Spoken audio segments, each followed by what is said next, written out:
Well, this is Johnny Palmer, pastor of Calvary Baptist Church, Hiwassee, Arkansas. And I thought we'd just start a brand new series on the book of Ecclesiastes. I don't know why, but it's been one of my favorite books, really. Anyway, we're going to start out with let's just call it the subject of the book of Ecclesiastes. And we're looking at Ecclesiastes 1 through 3. I don't know, it might be good to just read that, right? So if you have your Bibles, Ecclesiastes, that's one of those you got to kind of dust off, I guess. But anyway, it says, the words of the preacher, the son of David, king in Jerusalem. Vanity of vanities, says the preacher. Vanity of vanities, all is vanity. What profit has a man from all his labor in which he toils under the sun? One generation passes away, and another generation comes. But the earth abides forever. Actually went down to verse 4, didn't I? One more and I wanted to. Well, anyway, let's just kind of look at this thing.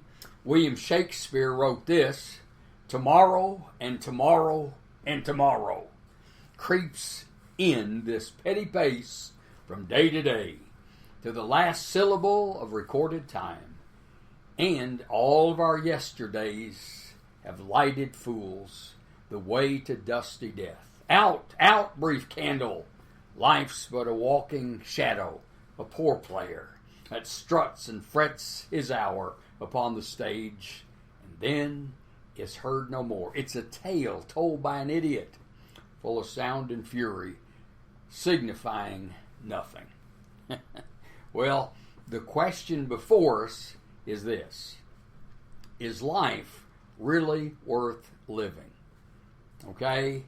And in essence, Solomon concludes, not really. Not if you leave God out of the picture. You leave God out, it's a tale told by an idiot, signifying absolutely nothing. The subject of the book of Ecclesiastes is vanity of vanities. All is vanity, which means all is meaningless and pointless and empty and useless.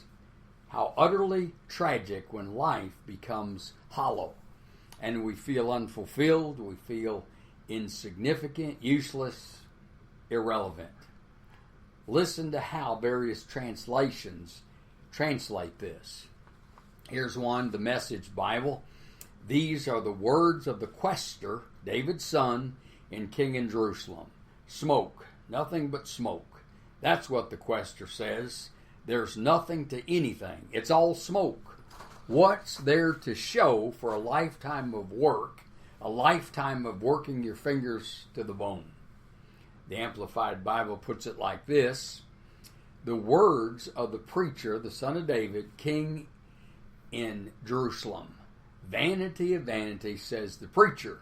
Vanity of vanities, and all that is done without God's guidance is vanity. It's futile, meaningless, a wisp of smoke, a vapor that vanishes, merely chasing the wind.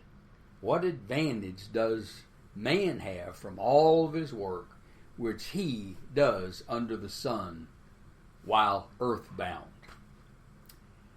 Well, another translation says, these are the words of the teacher, the son of David, king in Jerusalem. Teacher, life is fleeting, like a passing mist.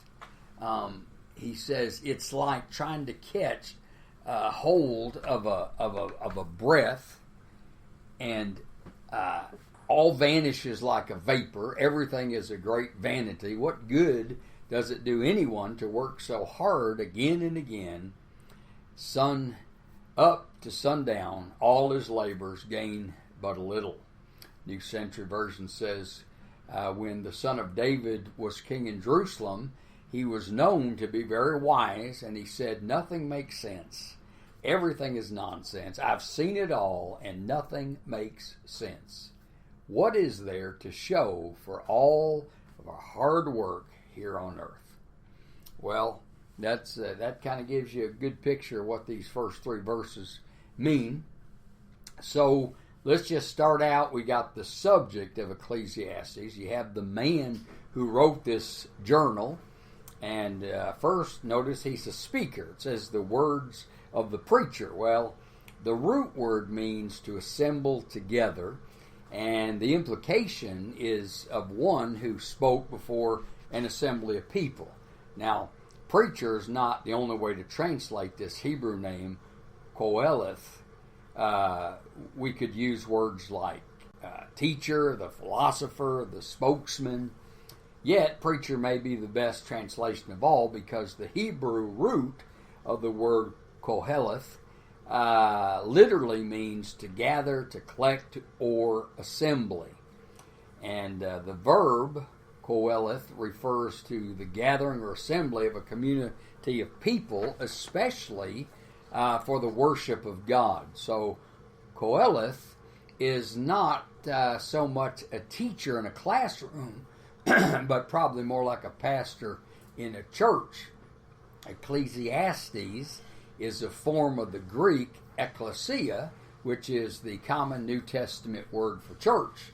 And ecclesia is not a church building, but a congregation. It's a gathering or assembly of people for the purpose of worshiping God. The word Ecclesiastes is the Greek translation of the Hebrew word Qoheleth. Literally, it means one who speaks in the ecclesia, that is, in the assembly or congregation. So, preacher is probably an appropriate title for Solomon. He's the one that dedicated the temple, and you can just go to 1 Kings 8 and read that. But in verse 1, he talks about, he assembled Israel, and he repeats it over and over again, verse 19, etc. Now, I guess, in a way, I can identify with this because I'm a speaker. Not a very good one, really, but the problem is, most of the time, I lack listeners. But perhaps Solomon had the same problem because many of the things that he'll write in this book, most people view as kind of nutty, okay? But not me. For some reason, like I said, this is one of my favorite books in the Bible, and some relate this book like Jonah might have related to that large fish that swallowed him. I guess on the speaker's platform was unexpectedly called upon to make a speech. Well, he stammered around for a minute or two and then apologized for coming unprepared. And he looked at the chairman and he quoted what he claimed was Jonah's admonition to the whale. He said, "If you had kept your big mouth closed, I wouldn't be in this predicament." Well, many wish Solomon had kept his mouth closed because some of the things that he'll say in this book leaves us scratching our heads. Well, we may not be able to understand all that he has to say, but one thing is loud and clear to those who are really paying attention. He's saying that this life only makes sense when you include God and you live it with eternity in mind. That's clear. All right. Notice he was a man of stature, says the son of David, king in Jerusalem. Well, the only son David had that was king was Solomon. And the significance of this is that this man had the resources to search out every possible avenue of life. I mean, this guy tried to find satisfaction in things like wine and women and wealth and worldliness and wisdom and works and wickedness, and came up short, empty. You and I, for example, we don't know what it'd be like to see if money, all the money in the world could satisfy, because we don't have all the money in the world. But Solomon is very wealthy. And he found out, with all of his wealth and fame and all his junk, that his bucket not only had a hole in it, but didn't have no bottom at all. That is, in spite of the fact that his bucket had dipped many times into every stream imaginable, every stream that life had to offer, it always came up empty. There's a familiar saying these days, I'm sure you've heard it, been there, done that. kind of meaning the thrill is gone, okay? I remember when I was in Nicaragua, I went on this thing called the zip line. I thought it was kind of exciting and scary and new. For one thing, I'm scared of heights, so it was weird. And anyway, I asked a fellow believer who was part of our group, I said, aren't you going on the zip line? He said, no, I've already been on it several times. And it was almost like, been there, done that. It's no big deal anymore. Well, just about anything and everything we think of that we would think would bring meaning and purpose to life, Solomon would say, well, it's no big deal. Been there, done that, and the newness is long wore off. Well, anything outside of God himself will lose its excitement, and it's just the way it is. So that's the first thing, and then notice we have his motto in life. It's the futility of life.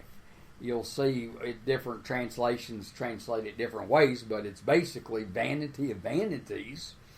The preacher says, vanity of vanities, all is vanity.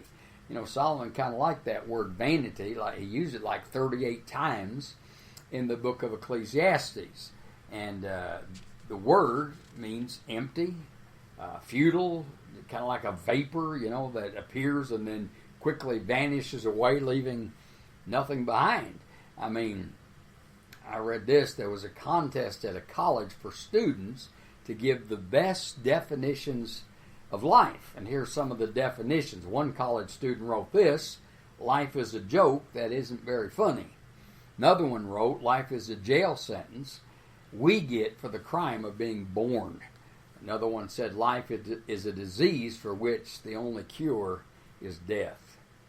Irma Bombeck once said, if life is a bowl of cherries, why do I always get the pits? Well, we try to pretend that life is exciting, that things are happening, and that, it's really something. But if the truth were really known, we would all admit that life is kind of routine, kind of boring. It's not action-packed like some people would like it to be. Why is this? Well, because mankind was created by God and for God. And of course, since the fall of mankind, human beings are separated from God.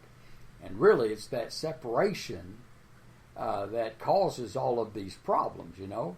And I know the word is fallen kind of off the edge of the planet, but the Bible speaks of sin. And that's really the problem. And, somebody wrote a book, Whatever Happened to Sin? And the truth of it is, this generation, weirdly enough and foolishly, is more concerned about climate change than the real problem, which is a definite, defiant change in our hearts. Just go read Genesis chapter 3. In Romans 8, 20 and 21, it says, for the creation was subject to futility, not willingly, but because of him who subject it in hope.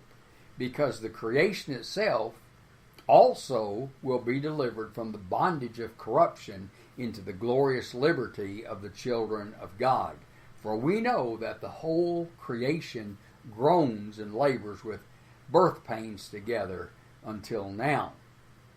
For the believer, there's going to be a glorious future, but in the meantime, we're living in a fallen race in a fallen place, and let's face it, we like the creation groan and get weary. Hunter S. Thompson, a journalist, committed suicide, and that was back in February 16, 2005, and in his home in Aspen, Colorado, Thompson often wrote for the Rolling Stone magazine. Well, he left instructions that his ashes should be shot out of a cannon on top of a 153-foot tower to the tune of Bobby Dylan's song, Mr. Tambourine Man. Well, Thomas was 67 when he died, and his family and friends said that he was in pain from, he had a hip replacement surgery, had back surgery, and then recently he broke his leg. Anyway, he talked about suicide, they said, for more than 25 years. And February